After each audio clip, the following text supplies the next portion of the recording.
ವೀಕ್ಷಕರೇ, ನಾವಿವತ್ತು ಬಂದಿರುವಂತದ್ದು ಬಜಾಲ್ನಲ್ಲಿರುವ ದಿನಕರ್ ಪೂಜಾರಿ ಎಂಬುವರ ಮನೆಗೆ.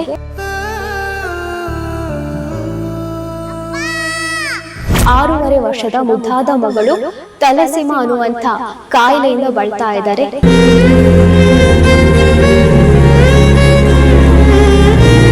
ಕಷ್ಟ ಅಂತ ಅನ್ನೋರಿಗೆ ನಾವು ಸಹಾಯ ಮಾಡೋಕ್ಕೆ ಮುಂದೆ ಹೋಗುವವರು.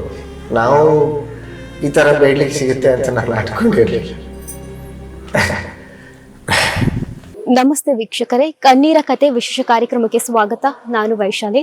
ವೀಕ್ಷಕರೇ, ನಾವಿವತ್ತು ಬಂದಿರುವಂತದ್ದು ಬಜಾಲ್ನಲ್ಲಿರುವ ದಿನಕರ್ ಪೂಜಾರಿ ಎಂಬುವರ ಮನೆಗೆ. ಅವರ 6.5 ವರ್ಷದ ಮುದ್ದಾದ ಮಗಳು ತಲಸೀಮಾ ಅನ್ನುವಂಥ ಕಾಯಿಲೆಯಿಂದ ಬಳಲ್ತಾ ಇದ್ದಾರೆ. ಇನ್ನೂ ಪ್ರಪಂಚವನ್ನ ಕಾಣದ ಆ ಮುದ್ದಾದ ಮಗು ಇನ್ನೂ ಹಲವಾರು ಜನರಲ್ಲಿ ಮಾತಾಡಬೇಕು, ಹಲವಾರು ಜನರ ಪರಿಚಯ ಆಗಬೇಕು, ಈ ಲೋಕವನ್ನ ಕಾಣಬೇಕು. ಹಾಗಿರುವಾಗಲೇ ಈ ಒಂದು ಕಾಯಿಲೆ ಬಂದು ಮಗುವಿನ ಜೊತೆಗೆ ಅವರ ಕುಟುಂಬವು ಸಂಕಷ್ಟಕ್ಕೆ ಸಿಲುಕಿದೆ. ಹಾಗಿರುವಾಗ ನಮ್ಮ ವಾಹಿನಿಯ ಮುಖೇನವಾಗಿ ಅವರಿಗೆ ಏನಾದರೂ ಸಹಾಯವನ್ನ ಮಾಡುವ ಅನ್ನುವಂಥ ಉದ್ದೇಶದಿಂದ ನಾವಿಂದು ಅವರ ಮನೆಗೆ ಬಂದಿದ್ದೇವೆ. ಹಾಗಾಗಿ ಬನ್ನಿ ಮನೆಯ ಒಳಗೆ ಹೋಗೋಣ ಹಾಗೂ ಅವರ ಹೆತ್ತವರ ಹತ್ರ ಮಾತಾಡೋಣ.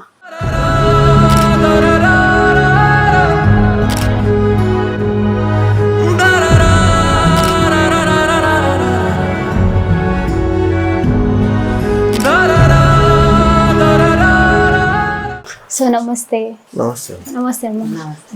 ತಮ್ಮ ಒಂದು ಮುದ್ದಾದ ಮಗಳು, ಒಂದು ಎಲ್ಲ ಪೇರೆಂಟ್ಸ್ಗಳಿಗೂ ಒಂದು ಆಸೆ ಇರುತ್ತೆ ತಮ್ಮ ಮಕ್ಕಳು ಚೆನ್ನಾಗಿರ್ಬೇಕು ಅಂತ. ಆಗಿರುವಾಗ ತಮ್ಮ ಮಗಳಿಗೆ ಏನಾಯ್ತು ಸರ್? ಎಂತ ಸಮಸ್ಯೆ ಎದುರಾಯ್ತು? ಅಂದ್ರೆ ಇದು ರೋಗ ಅಲ್ಲ, ಅದು ಜೆನೆಟಿಕ್ ಡಿಸಾರ್ಡರ್ ಅಂತ ಹೇಳ್ತಾರೆ. ಅಂದ್ರೆ ಹುಟ್ಟುವಾಗಲೇ ಅವರಿಗೆ ಇಂಥ ಒಂದು ನ್ಯೂನ್ಯತೆ ಇತ್ತು. ಅಂದ್ರೆ ನಮಗಿಬ್ಬರಿಗೆ ತಲಸೀಮಿಯಾ ಅದು ಮೈನರ್ ಅಂತ ಇತ್ತು. ನಮಗೆ ಟೆಸ್ಟ್ ಎಲ್ಲ ಮಾಡಿದ ಮೇಲೆ ಅರಿವಿಗೆ ಬಂದಿರೋದು, ನಮಗೆ ಗೊತ್ತಿರಲಿಲ್ಲ. ನಮಗೆ ಮೊದಲ ಮಗ ಇದ್ದಾನೆ, ಅವನು ಹುಷಾರಾಗಿದ್ದಾನೆ. ನಮಗೆ ಹಾಗಾಗಿ ಅದ್ರ ಬಗ್ಗೆ ಹೆಚ್ಚು ನಾವು ತಲೆ ಕೆಡಿಸ್ಕೊಳ್ಳಿಕ್ಕೆ ಹೋಗಲಿಲ್ಲ. ಸೆಕೆಂಡ್ ವೇವ್ ಆಗುವಾಗ ಎಲ್ಲ ಇವಳದೆಲ್ಲ ಟೆಸ್ಟ್ ಆದಮೇಲೆ ಗೊತ್ತಾಯ್ತು ನಮಗೆ ತಲಸೀಮಿಯಾ ಮೈನರ್ ಇದೆ ಅಂತ. ಅಂದರೆ ಆಡು ಭಾಷೆಯಲ್ಲಿ ಹೇಳಬೇಕಾದ್ರೆ ರಕ್ತಹೀನತೆ, ನಾವು ನ್ಯೂಮೋನಿಯಾ ಅಂತ ಹೇಳ್ತೀವಲ್ವಾ, ಅದರದ್ದು ಮೇಜರ್ ವರ್ಷನ್ ತಲಸೀಮಿಯಾ ಅನ್ನೋದು. ಇಬ್ಬರು ತಲಸೀಮಿಯಾ ಮೈನರ್ ದಂಪತಿಗಳು ಒಂದಾದಾಗ ಅವರಿಗೆ ಹುಟ್ಟುವ 4 ಮಕ್ಕಳಲ್ಲಿ ಒಂದು ಮಗುವಿಗೆ ಈ ತರ ಮೇಜರ್ ಆಗುವ ಸಾಧ್ಯತೆ ಹೆಚ್ಚಿದೆ ಅಂತ ಹೇಳ್ತಾರೆ. ಹಾಗಾಗಿ ನಮಗೆ ಮೊದಲ ಮಗನಿಗೆ ನಮಗೆ ಯಾವುದೇ ರೀತಿ ಅರಿವಿಗೆ ಬರಲಿಲ್ಲ.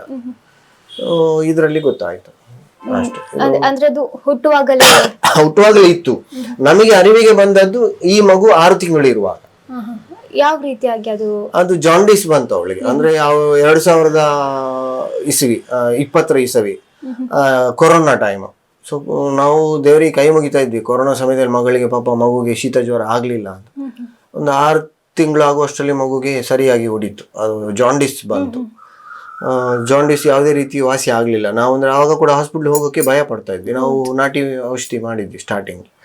ಅಲ್ಲೆಲ್ಲ ನಾವು ಕಾರ್ಕಳದಲ್ಲಿ ಇದ್ದಿದ್ದು ಅವಾಗ, ಇವರ ತಾಯಿ ಮನೆ. ನಾಟಿ ಔಷಧಿ ನಡಿಲಿಲ್ಲ. 1 ವಾರದಲ್ಲಿ ಗೊತ್ತಾಯ್ತು ಇದು ನಾಟಿ ಔಷಧಿಗೆ ಹೋಗುದಲ್ಲ ಅಂತ. ಹಾಗಾಗಿ ನಾವು ಮಣಿಪಾಲಕ್ಕೆ ಹೋದ್ವಿ ಸೀದಾ. ಅಲ್ಲಿ ಹೋದಾಗ ಸಾಧಾರಣ ರಕ್ತ ಪರೀಕ್ಷೆ ಮಾಡಿದಾಗ ಗೊತ್ತಾಗ್ಲಿಲ್ಲ ಏನು ಜಾಂಡೀಸ್ಗೆ ಏಕ ಕಾರಣ. ಹಿಮೋಗ್ಲೋಬಿನ್ ಕಡಿಮೆ ಇದೆ, ಮಗುವಿನ ಬಾಡಿಯಲ್ಲಿ ಕೆಂಪು ರಕ್ತ ಕಣ ಕಡಿಮೆ ಇದೆ ಅಂತ ಗೊತ್ತಾಯ್ತು. ಆಮೇಲೆ ಅವರು ಬೋನ್ ಮ್ಯಾರೋ ಅಂತ ಟೆಸ್ಟ್ ಮಾಡಿದ್ರು. ಅದರಲ್ಲಿ ಗೊತ್ತಾಯ್ತು ಮಗುವಿಗೆ ತಲಸೀಮಿಯಾ ಅನ್ನೋ ಒಂದು ಡಿಸೀಸ್ ಇದೆ ಅಂತ. ಅವು ನಮಗೆ ಶಾಕ್. ನಾವೆಲ್ಲ ಜೋರಾಗಿ ಹತ್ತಿರೋದು. ಅಂದ್ರೆ ನಾವು ಆ ಹೆಸರು ಕೇಳಿಲ್ಲ ಹಿಂದೆ, ಹೆಚ್ಚಿನವರಿಗೆ ಕೇಳಿರ್ಲಿಕ್ಕಿಲ್ಲ.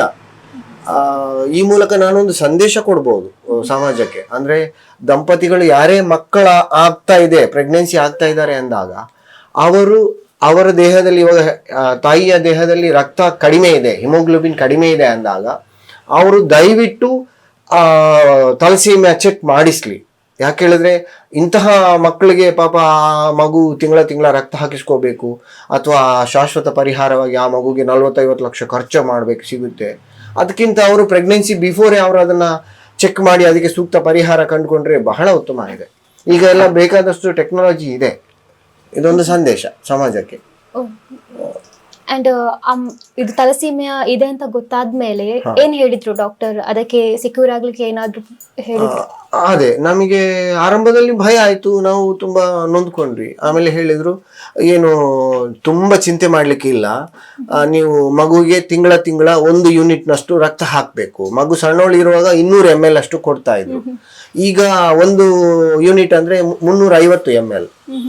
ಅಷ್ಟು ಕೊಡ್ಲಿಕ್ಕೆ ಸಿಗ್ತಾ ಇದೆ ಈಗ. ಅದೇ ಈ ಮಕ್ಕಳು ದೊಡ್ಡವರಾಗಿ ಒಂದು 10-13 ವರ್ಷ ಆದ್ಮೇಲೆ ಆ ಮಕ್ಕಳಿಗೆ ತಿಂಗಳಿಗೆ 2 ಯೂನಿಟ್ ಅಷ್ಟು ಕೊಡ್ಲಿಕ್ಕೆ ಸಿಗ್ತದೆ. ಅಂದ್ರೆ 350 ಅಂದ್ರೆ 700 ml ಅಷ್ಟು ರಕ್ತ ಕೊಡ್ಲಿಕ್ಕೆ ಸಿಗ್ತದೆ. ಅದು ರಕ್ತಹೀನತೆಗೆ ಅದು ಪರಿಹಾರ ಇದೆ. ಆದ್ರೆ ಅದರಲ್ಲಿ ದೊಡ್ಡ ತೊಂದರೆ ಇದೆ. ಅಂದ್ರೆ ಹಿಮೋಗ್ಲೋಬಿನ್ ಲೆವೆಲ್ ಅವರಿಗೆ ಬ್ಯಾಲೆನ್ಸ್ ಬರ್ತದೆ, ಆದ್ರೆ ಅದೇ ರಕ್ತದಿಂದಾಗಿ ಕಬ್ಬಿಣದ ಅಂಶ 10 ಪಟ್ಟು ಹೆಚ್ಚಾಗ್ತದೆ.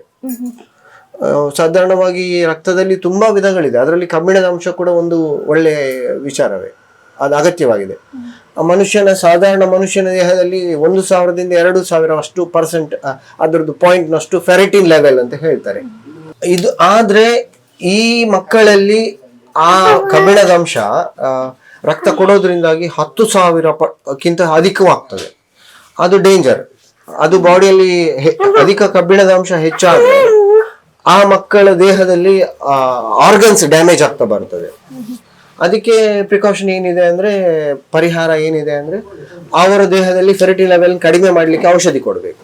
ಅದು ಇವಾಗ ಇವಳಿಗೆ ದಿನಕ್ಕೆ 450 mg ಅಷ್ಟು ಮೆಡಿಸಿನ್ ಇದೆ, ಟ್ಯಾಬ್ಲೆಟ್ ಕೊಡ್ಲಿಕ್ಕಿದೆ. ಅಂದ್ರೆ 5 ಟ್ಯಾಬ್ಲೆಟ್ ಕೊಡ್ಲಿಕ್ಕಿದೆ. ದೊಡ್ಡವರಾದ್ಮೇಲೆ ಅದು ಇವಾಗ ಜಾಸ್ತಿ ಆಗ್ತದೆ ಪಾಪ. 800 mg 900 mg ಮಕ್ಕಳು ತಿಂತಾ ಇದ್ದಾರೆ. ಈಗ ನಾವು ಮಗುವನ್ನು ಕರ್ಕೊಂಡು ಟ್ರಾನ್ಸ್ಫ್ಯೂಷನ್ ಹೋದಾಗ ಆ ದೊಡ್ಡ ಮಕ್ಕಳನ್ನು ನೋಡಿದಾಗ ನಮಗೆ ಹೊಟ್ಟೆ ಉರಿತದೆ. ನಾಳೆ ನಮ್ಮ ಮಗು ಸ್ಥಿತಿನೂ ಹೀಗೆಯಾ, ಅವರ ದೇಹ ಬೆಳವಣಿಗೆ ಇಲ್ಲ, ಕುಂಠಿತಾ ಇರ್ತಾರೆ. ಆ ಮಕ್ಕಳು ಬೇರೆ ಮಕ್ಕಳಿಗೆ ಕಂಪೇರ್ ಮಾಡಿದ್ರೆ ಅವರು ಆಕ್ಟಿವ್ ಇಲ್ಲ. ಯಾಕಂದ್ರೆ ಅವರು ದಿನ ಮಾತ್ರ ತಿಂತಾ ಇರೋವು, 3 ವಾರಕ್ಕೊಂದ್ಸರಿ ಹೋಗಿ ರಕ್ತ ಹಾಕಿಸ್ಕೊಂಡ್ ಬರುವವು. ಅವರ ಆಕ್ಟಿವಿಟಿ ಅಷ್ಟು ಚೆನ್ನಾಗಿ ಕಾಣಿಸ್ತಾ ಇಲ್ಲ. ಅದನ್ನ ನೋಡಿದ್ರೆ ನಮಗೆ ನಮ್ಮ ಮಗಳಿಗೆ ಶಾಶ್ವತ ಪರಿಹಾರ ನಾವು ಮಾಡಬೇಕು ಅಂತ ನಮಗೆ ಅನ್ನಿಸ್ತಕ್ಕೆ ತುಂಬಾ ಶುರುವಾಯಿತು. ನಾವು ಹಿಂದೆ ಭಯಪಟ್ಟಿದ್ದು ನಿಜ, 40 ಲಕ್ಷ 50 ಲಕ್ಷ ಕೇಳುವಾಗ ಭಯಪಟ್ಟಿದ್ದು ನಿಜ. ಆದ್ರೆ ಈಗ ಸಂಕಲ್ಪ ಫೌಂಡೇಶನ್ ಇದರಿಂದಾಗಿ ಸ್ವಲ್ಪ ಕಡಿಮೆ ಆಗ್ತಾ ಇದೆ. ನಾವು ಖರ್ಚು ಮಾಡ್ಲಿಕ್ಕೆ ಒಂದು 10-15 ಸಾವಿರ 15 ಲಕ್ಷ ನಾವು ಖರ್ಚು ಮಾಡ್ಲಿಕ್ಕೆ ಒಂದು 10-15 ಲಕ್ಷ ಸಿಗಬಹುದು. ಮಿಕ್ಕಿದ್ದು ಸ್ವಲ್ಪ ಬೇರೆ ಬೇರೆ NGOs ಇಂದ ಅವರಿಗೆ ಡೈರೆಕ್ಟ್ ಅವರು ಫಂಡ್ ಕಲೆಕ್ಟ್ ಮಾಡ್ತಾರೆ ಇದರಲ್ಲಿ ಅಂತ ಬಂತು. ಮತ್ತೆ ಹಾಗಾಗಿ ನಾವು ಸ್ವಲ್ಪ ಧೈರ್ಯ ಮಾಡಿದ್ವಿ. ಆದ್ರೂ ಸಮಾಜದ ಸಹಾಯ ಕೇಳುವ ಅನಿವಾರ್ಯತೆ ಇದೆ. ಯಾಕಂದ್ರೆ ಒಂದು 10-15 ಲಕ್ಷ 20 ಲಕ್ಷ ಅಂದ್ರೆ ನಮ್ಗೆಲ್ಲ ಅದು ದೊಡ್ಡ ವಿಷಯ. ನಾನೊಬ್ಬ ಆಟೋ ಡ್ರೈವರ್, ನಾನು ರಿಕ್ಷಾ ತಗೊಂಡಿದ್ದು ಲೋನ್ ನಲ್ಲಿ. ಇಲ್ಲಪ್ಪ, ಈ ರೀಸೆಂಟ್ ಒಂದು 6 ತಿಂಗಳು ಆಗಿರೋದು ಅಷ್ಟು. ಜೊತೆಗೆ ಅಂಡ್ ಶಾಶ್ವತ ಪರಿಹಾರ ಅಂತ ಹೇಳಿದ್ರಿ. ಸೊ ಅದನ್ನ ಬ್ಲಡ್ ಅನ್ನ ಹಾಕ್ತಾನೆ ಇರ್ಬೇಕಾ, ಯಾವ ರೀತಿ ನಡೆಯುತ್ತೆ ಅದು ಪ್ರೋಸೆಸ್? ಯಾವುದು ಶಾಶ್ವತ ಪರಿಹಾರ ಬೋನ್ ಮ್ಯಾರೋ ಟ್ರಾನ್ಸ್ಪ್ಲಾಂಟ್ ಅಂತ ಈಗ ನಾವು ಮಾಡ್ಲಿಕ್ಕೆ ಹೊರಟಿರುವಂತದ್ದು. ಅಸ್ಥಿ ಮಜ್ಜೆ ಚಿಕಿತ್ಸೆ ಅಂತ ಕನ್ನಡದಲ್ಲಿ ಹೇಳ್ತಾರೆ. ಅದು ಸ್ವಲ್ಪ ಗಂಭೀರವಾದ ಮತ್ತು ದೀರ್ಘವಾದ ಅದಕ್ಕೆ ಪ್ರೋಸೆಸ್ ಇರ್ತದೆ. ಅದು ಇವಾಗ ಮಂಗಳೂರಲ್ಲಿ ಇಷ್ಟು ದೊಡ್ಡ ಹಾಸ್ಪಿಟಲ್ ಹಬ್ ಎಲ್ಲ ಇದೆ. ಈ ಮಂಗಳೂರಲ್ಲಿ ಅದು ಯಾವ ಹಾಸ್ಪಿಟಲ್ ಅಲ್ಲಿ ಕೂಡ ಮಾಡಲ್ಲ. ಮಣಿಪಾಲದಲ್ಲಿ ಮಾಡ್ತಾರೆ, KMC ಮಣಿಪಾಲ. ಅಲ್ಲಿ ಹೇಗೆ ಅಂದ್ರೆ ಅದೇ ಅವಾಗ್ಲೇ ನಾನು ಹೇಳಿದಾಗೆ, ನಮ್ಗೆ ಆವತ್ತು 6 ವರ್ಷದ ಹಿಂದೆ 6 ತಿಂಗಳ ಮಗು ಇರುವಾಗ ಅವಾಗ ಹೇಳಿದ್ದಾರೆ 40 ಲಕ್ಷ ಹತ್ರ ಬೇಕಾಗ್ತದೆ. ಅದರಲ್ಲಿ ಸ್ವಲ್ಪ ಫಂಡ್ಸ್ ಬೇರೆ ಬೇರೆ NGOs ಇಂದ ಬರುತ್ತೆ ಅಂತ ಕೂಡ ಹೇಳಿದ್ರು. ಒಂದು 5-10 ಲಕ್ಷ ನಾವು ಅರೇಂಜ್ ಮಾಡ್ತೇವೆ ಅಂತ. ನಮಗೆ 30 ಲಕ್ಷ ಕೂಡ ನಮಗೆ ಅದು ಶಿವ ಅನ್ನಿಸೋ ತರ ಇತ್ತು. ನಮ್ಮ ಕೈಯಿಂದ ನಮ್ಗೆ ಭಯ ಆಯ್ತು. ನಾವು ಆಗ 1.5 ಲಕ್ಷ ಖರ್ಚು ಮಾಡಿರೋದೇ ದೊಡ್ಡ ವಿಷಯ. ಅದು ಕೊರೋನಾ ಟೈಮಲ್ಲಿ ನಮ್ಮ ವ್ಯವಹಾರಗಳೆಲ್ಲ ಸ್ಟಕ್ ಆಗಿತ್ತು. ನಾವು ಸಾಲ ಮಾಡ್ಲಿಕ್ಕೆ ಸಿಕ್ಕಿತ್ತು ನಮ್ಗೆ ಆವಾಗ ಪರಿಸ್ಥಿತಿ ಹಾಗಿತ್ತು. ಮೆಡಿಸಿನ್ ಎಲ್ಲ ಕೊಡ್ತಿರಲ್ಲ ಸರ್, ಅದು ಯಾವ ರೀತಿ ಪ್ರೋಸೆಸ್, ಯಾವಾಗೆಲ್ಲ ಕೊಡ್ಲಿಕ್ಕೆ ಮಗುವಿಗೆ? ಅದು ಈಗ ಬೆಳಿಗ್ಗೆ ಎದ್ದ ಕೂಡಲೇ ಹಸಿ ಹೊಟ್ಟೆಗೆ ಎಂಟಿ ಸ್ಟಮಕ್ಗೆ 1.5 ಟ್ಯಾಬ್ಲೆಟ್ ಕೊಡ್ಲಿಕ್ಕಿದೆ, ಡೆಫ್ರಿಜಿಟ್ ಅಂತ. ಅದು 1.5 ಟ್ಯಾಬ್ಲೆಟ್ ಕೊಡ್ತಾ ಇದೀವಿ. ಆಮೇಲೆ ಕ್ಯಾಲಿಫರ್ ಅಂತ ಇದೆ, ಅದು ದಿನಕ್ಕೆ 4 ಟ್ಯಾಬ್ಲೆಟ್ ಕೊಡ್ಲಿಕ್ಕಿದೆ. ಇವಾಗ ಅವಳಿಗೆ ಫೆರಿಟಿನ್ ಲೆವೆಲ್ ಜಾಸ್ತಿ ಇದೆ, 4,000 ಮೇಲೆ ಇದೆ. ಅದು ಕಡಿಮೆ ಆಗ್ಲೇಬೇಕಿದೆ. ಅವಳ ಆಪರೇಷನ್ಗೆ ತಯಾರಾಗಬೇಕಾದ್ರೆ ಅವಳ ದೇಹದಲ್ಲಿ ಫೆರಿಟಿನ್ ಲೆವೆಲ್ 2,000ಕ್ಕಿಂತ ಕಡಿಮೆ ಆಗ್ಬೇಕು ಅಂತ ನಮಗೆ ಹೇಳಿದ್ದಾರೆ. ಹಾಗಾಗಿ ನಾವು ಅವಳಿಗೆ ಈಗ ಮೆಡಿಸಿನ್ ಕೊಡ್ತಾನೆ ಇದ್ದೇವೆ. ಅದು 6 ವರ್ಷದಿಂದ ನಿರಂತರವಾಗಿ ನಡೀತಾ ಇದೆ. 6 ವರ್ಷದಿಂದ ಮಗಳಿಗೆ ನಾವು ನಿತ್ಯ ಡೈಲಿ ಕೊಡ್ಲೇಬೇಕು ಮೆಡಿಸಿನ್. ಸೊ ಮೆಡಿಸಿನ್ಗೆಲ್ಲ ಎಷ್ಟು ಖರ್ಚಾಗುತ್ತೆ ಸರ್? ನಮಗೆ ಹಿಂದೆ KMC ಅಲ್ಲಿ ಕೊಡ್ತಿದ್ದಾಗ ಸುಮಾರು ಟ್ರಾನ್ಸ್ಫ್ಯೂಷನ್ ಬ್ಲಡ್ ಫ್ರೀ ಸಿಗ್ತಾ ಇತ್ತು KMC ಅಲ್ಲಿ. ಮಿಕ್ಕಿದ್ದು ಬೆಡ್ ಚಾರ್ಜ್ ಮತ್ತೆ ಇಂಜೆಕ್ಷನ್ ಸಿರಿಂಜ್ ಚಾರ್ಜ್, ಕ್ಯಾನ್ವಲಾ ಚಾರ್ಜ್ ಅದೆಲ್ಲ ಸ್ವಲ್ಪ ಹಾಕ್ತಾ ಇದ್ರು. ಮತ್ತೆ ಮೆಡಿಸಿನ್ ಟ್ಯಾಬ್ಲೆಟ್ಸ್ ಬರೀ ಡೆಫ್ರಿಜಿಟ್ 1 ಟ್ಯಾಬ್ಲೆಟ್ ಡಬ್ಬಾಗೆ 2,000 ಇತ್ತು, 60 ಟ್ಯಾಬ್ಲೆಟ್ಗೆ. ಹೊರಗಡೆ ನಾವು ಮಾಡೋದಿದ್ರೆ ತಿಂಗಳಿಗೆ ಒಂದು 5,000 ನಮಗೆ ಮೆಡಿಸಿನ್ಗೆ ಟ್ರಾನ್ಸ್ಫ್ಯೂಷನ್ಗೆ ಕೊಡಬೇಕು. ಅದು ದೇವರ ದಯೆಯಿಂದ ನಮಗೆ ಸಂಕಲ್ಪ ಫೌಂಡೇಶನ್ ಇಂದಾಗಿ ಉಚಿತವಾಗಿ ಆಗ್ತಾ ಇತ್ತು ಇಲ್ಲಿವರೆಗೂ. ಅದು ನಮ್ಮ ಪುಣ್ಯ. ಅಂಡ್ ಸ್ಕೂಲ್ಗೆ ಹೋಗ್ತಾಳೆ ಸರ್? LKG ಹೋಗಿದ್ದಾಳೆ. ಈ ವರ್ಷ ನಾನು ಶಾಲೆಯಲ್ಲಿ ರಿಕ್ವೆಸ್ಟ್ ಮಾಡಿದೆ, ಸ್ವಾಮಿ ಸದಾನಂದ ಸರಸ್ವತಿ ವಿದ್ಯಾಲಯ ನಂತೂರು ಅವರು ಒಳ್ಳೆ ಸಹಕಾರ ಕೊಟ್ಟರು. ಅಡ್ಮಿಷನ್ ಆಗಿದೆ, ನೀವೇನು ಚಿಂತೆ ಮಾಡಬೇಡಿ, ಅವಳು ಹೋದ ವರ್ಷ ಬಂದಿದ್ದಾಳಲ್ಲ, ಈ ವರ್ಷ ಪರವಾಗಿಲ್ಲ, ಅವಳು ಹುಷಾರಾಗಿ ಬರಲಿ, ವಿದ್ಯಾಭ್ಯಾಸ ಮುಂದೆ ಮಾಡುವ ಅಂತ. ಅಂದ್ರೆ ನಮ್ಮದು ಸಹ ಅದೇ ಇದೆ ಉದ್ದೇಶ. ನಾಳೆ 1ನೇ 2ನೇ ಕ್ಲಾಸಿಗೆ ಕ್ಲಾಸ್ 1 ವರ್ಷ ಫುಲ್ ಕಟ್ ಆದ್ರೆ ಎಜುಕೇಶನ್ ಎಫೆಕ್ಟ್ ಆಗ್ಬೋದು. ಇವಾಗ ಆದ್ರೆ ನರ್ಸರಿ UKG ಹೇಗೋ 1 ವರ್ಷ ಪರವಾಗಿಲ್ಲ, ನಮಗೆ ಬದುಕು ಮುಖ್ಯ ಅಲ್ವಾ ಅಂತ ನಾವು ನಿರ್ಧಾರ ಮಾಡಿದ್ವಿ. ಹಾಗಿದೆ. ಹಾಗಾದ್ರೆ ತಿಂಗಳು ಹಾಸ್ಪಿಟಲ್ಗೆ ಕರ್ಕೊಂಡು ಹೋಗಿ ತೋರಿಸ್ಲೇಬೇಕು? ಹೌದು ಹೌದು. ಕೆಲವು ಸರಿ ಅವ್ರಿಗೆ ರಜೆ ಸಿಗುದಿಲ್ಲ, ನಾನು ಒಬ್ನೇ ಹೋಗ್ತೇನೆ ಕರ್ಕೊಂಡು. ಸೊ ಆವಾಗ ಮಗಳನ್ನ ನೋಡ್ಲಿಕ್ಕೆ ಬೇಜಾರಾಗಲ್ಲ? ಅಯ್ಯೋ, ಆ ಸೂಜಿ ಚುಚ್ಚಿಸೋದು, ಅವಳು ಈಗ್ಲೂ ಅಳ್ತಾಳೆ. ಅವಳು ಕ್ಯಾನ್ವಲ ಹಾಕುವಾಗ ಚಿಕ್ಕ ಮಗುಗೆ ನರ್ವ್ ಸಿಗ್ತಾ ಇರ್ಲಿಲ್ಲ. ಅಂದ್ರೆ ಕೆಲವು ಆಸ್ಪತ್ರೆಗಳಲ್ಲಿ ಮೆಡಿಕಲ್ ಕಾಲೇಜಸ್ ಹೆಸರು ಹಾಕ್ಬೇಡಿ ದಯವಿಟ್ಟು, ಅಲ್ಲಿ PGs ಇರ್ತಾರೆ, ಪೋಸ್ಟ್ ಗ್ರಾಜುಯೇಟ್ ಡಾಕ್ಟರ್ಸ್ ಇರ್ತಾರೆ, ಅವ್ರಿಗೆ ಅದು ಅವ್ರ ಅಷ್ಟು ಪರಿಣಿತಿ ಇರುವುದಿಲ್ಲ. ನಮ್ಮ ಮಗುವಿಗೆ ಕ್ಯಾನ್ವಲ್ ಹಾಕ್ಲಿಕ್ಕೆ 5-6 ಕಡೆ ಚುಚ್ಚುತ್ತಾ ಇದ್ರು. 5-6 ಕ್ಯಾನ್ವಲ ವೇಸ್ಟ್ ಆಗ್ತಾ ಇತ್ತು. ಅದು ದುಡ್ಡು ನಮ್ದು. ಒಂದು ಕ್ಯಾನ್ವಲಗೆ 250 ಏನೋ ಇತ್ತು. 5 ಕ್ಯಾನ್ವಲ್ ಆಯ್ತು ಅಂದ್ರೆ ಅಲ್ಲಿ 2,000 ಎಗುರೋಯ್ತು.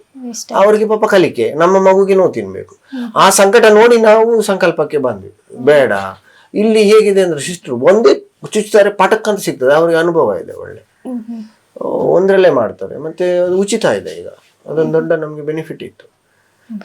Okay sir. ಆ್ಯಂಡ್ ನಮ್ಮ ವೀಕ್ಷಕರಾಗಿರ್ಬೋದು, ಸೊ ಕಷ್ಟ ಅಂತ ಬಂದವರಿಗೆ ಖಂಡಿತವಾಗೂ ನೆರವಾಗ್ತಾರೆ ಕೆಲವರು. ಸೊ ಅಂಥವರಿಗೆ ಈ ಮೂಲಕ ತಾವು ಏನು ಹೇಳಲಿಕ್ಕೆ ಇಷ್ಟಪಡ್ತೀರಿ? ನಾವು ಕಷ್ಟ ಅಂತ ಅನ್ನುವವರಿಗೆ ನಾವು ಸಹಾಯ ಮಾಡೋಕ್ಕೆ ಮುಂದೆ ಹೋಗುವವರು.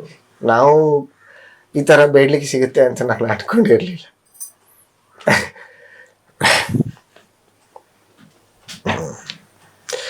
ಇದೊಂದು ಜೀವದ ಪ್ರಶ್ನೆ. ಆ ಮಗು ಒಂದು ಸಂಪೂರ್ಣವಾಗಿ ವಾಸಿಯಾಗಿ ಬರಬೇಕು, ಸಮಾಜ ನನ್ನ ಜೊತೆಗೆ ನಿಲ್ಲುತ್ತೆ, ಧರ್ಮ ನಿಲ್ಲುತ್ತೆ, ನನಗೆ ನಂಬಿಕೆ ಇದೆ ಅಷ್ಟೇ. ಖಂಡಿತವಾಗಿಯೂ ಸರ್. ಆ್ಯಂಡ್ ಇನ್ನು ಜಗತ್ತು ತುಂಬ ನೋಡ್ಲಿಕ್ಕಿದೆ ಆ ಮಗುವಿಗೆ. ಸಣ್ಣ ಪುಟ್ಟ ಮಗು, ಇನ್ನು ಹಲವಾರು ಲೋಕಗಳನ್ನು ನೋಡಬೇಕು, ಸೊ ಊರು ಸುತ್ತಬೇಕು, ಹಲವಾರು ಜನರ ಪರಿಚಯ ಆಗಬೇಕು, ಇದರ ಜೊತೆಗೆ ಮಾತಾಡಬೇಕು. ಸೊ ಇನ್ನು ಪುಟ್ಟ ಕೈಕಾಲುಗಳು ಒಂದೊಂದು ಹೆಜ್ಜೆಯನ್ನು ಇಡ್ತಾ ಬರ್ತಾ ಇದೆ. ಸೊ ದೇವರು ಕೂಡ ಈ ಮಗುಗೆ ಈ ಥರ ಶಿಕ್ಷೆ ಕೊಡಬಾರ್ದಿತ್ತು.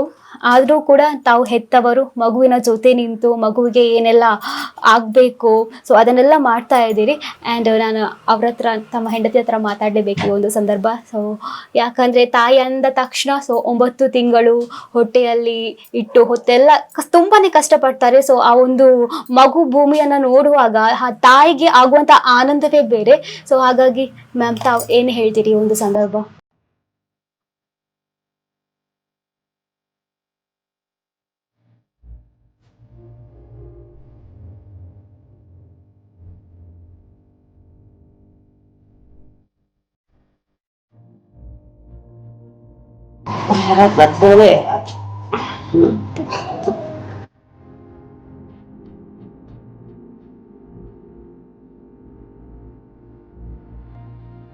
ಸೊ ಖಂಡಿತವಾಗಿಯೂ ನೋಡುವಂತಹ ವೀಕ್ಷಕರು ಸಹಾಯ ಮಾಡ್ಬೋದು. ಸೊ ಮುಂದಿನ ದಿನಗಳಲ್ಲಿ ತಮ್ಮ ಮಗಳು ಇನ್ನಷ್ಟು ಹುಷಾರಾಗಿ ನಮ್ಮ ಜೊತೆ ನಗ್ನಗ್ತಾ ಮಾತಾಡುವಂತಾಗಲಿ.